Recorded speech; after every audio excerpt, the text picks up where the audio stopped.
right, Lance Armstrong, it's out there. He admits it. He finally came clean. He doped himself up, used steroids to help him win bike races. Now, he told Oprah Winfrey the rumors, the accusations, all true all along. Yes or no? Did you ever take banned substances to enhance your cycling performance? Yes. Yes or no? Was one of those banned substances EPO? Yes. Did you ever blood dope or use blood transfusions to enhance your cycling performance? Yes. Did you ever use any other banned substances like testosterone, cortisone, or human growth hormone? Yes. Yes or no? In all 7 of your Tour de France victories, did you ever take banned substances or blood dope? Yes. In your opinion, was it humanly possible to win the Tour de France without doping 7 times in a row? Not in my opinion. So, Armstrong's straightforward yes or no answers, far cry from the defiant, at times antagonistic tone that he took when he was asked about blood doping earlier in his career. Oprah Winfrey, she asked him about that, this change of heart. For 13 years, you didn't just deny it, you brazenly and defiantly denied everything you just admitted just now. So why now admit it? That's the best question. It's the most logical question. I don't know that I have a great answer. I will start my answer by saying that this is too late. It's too late for probably most people. And that's my fault. You know, I view this situation as one big lie that I repeated a lot of times. Wow.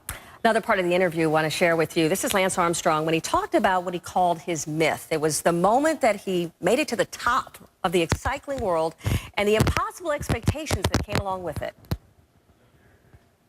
I know the truth. The truth isn't what was out there. The truth isn't what I said. And now it's gone. This story was so perfect for so long. And I mean that as I try to take myself out of the situation and I look at it. You overcome the disease. You win the Tour de France 7 times. You have a happy marriage. You have children. I mean, it's just this mythic, perfect story. Yes. And it wasn't true. And that wasn't true. And that was not true on a lot of levels. Lance Armstrong's confession and apology making headlines all over the world, as you can imagine. Here's the front page today of Le Monde in France, where Armstrong won his record 7 Tour de France titles. Says simply, Armstrong admits his big lie. Canada's National Post splashed his picture on the front page under the headline, Armstrong comes clean. And on the front pages of papers in Belgium today, another country where people take their cycling very seriously. Big picture that the headline reads, The Confession of Lance Armstrong. I've laid it all out on the table. I want to talk about all of this, his image, the damaged legacy, and what is next. Well, Melissa Dawn Johnson, she's the author and the president of Velvet Sweet Marketing. Melissa, you wrote a book as well about the brand of Lance Armstrong. You know, I just find this so disturbing, and it makes me mad, really. He does not even seem remorseful. I'm not getting that yet. Maybe that's going to happen today when we see the second part of the interview. But how important is that for him to be remorseful? I mean, does he stand a second chance when it comes to remaking his brand? Well, the brand that we know today as Lance Armstrong, I believe, is dead. And I believe at this point, it's very critical that he thinks about reconstructive surgery. And what I mean by that is a lot of times people who are very successful or very high performers misconstrue their identity for their image. And their image, their commercial image, their success drives them to a place that they lose sight of who they really are and define who they are by what they do. And so my thought is, you know, even his fight with cancer probably prepared him for the biggest fight of his life, which is to reclaim his name. Can he do that now? It's going to take a lot of work, and it's going to be an inner work. You know, he's a fierce competitor, and I think he's been looking for opportunities to compete with others as a driver for his own persona. Now the competition's inside. How are you going to ask yourself the hard questions? Who was I before I became the world-renowned athlete, Lance Armstrong? What point did I compromise, and why did I do it, and who did I hurt? How do I go back and restore those relationships? So branding is about authenticity, not just packaging an image that everyone says, oh, I want to admire, because at the end of the day, your reputation won't keep you where your character will cause you to fall back. What's his brand now, do you think? I mean, we're all looking at him, and it's just like, oh, you know, you can't stand it. Liar. A liar is a liar in every language. That's the brand that people are associating with him right now. It's the first thing that comes to mind when they think of his name, lie. And so he's got to think about how he's going to begin to change the conversation about who he is. I want you to hear this. This is a bit of the interview with Oprah Winfrey. This is all about the fact that he got away with it. How were you able to do it? I mean, you talked a bit about the culture, and there are all kinds of stories out that you were going to confess, you were going to talk to me, but you weren't going to tell me everything. We said no holds barred. How was it done? You said it was smart, but it wasn't the most sophisticated. What we've read, what we've heard, is it true? Motorman dropping off EPO? That was true. That was true.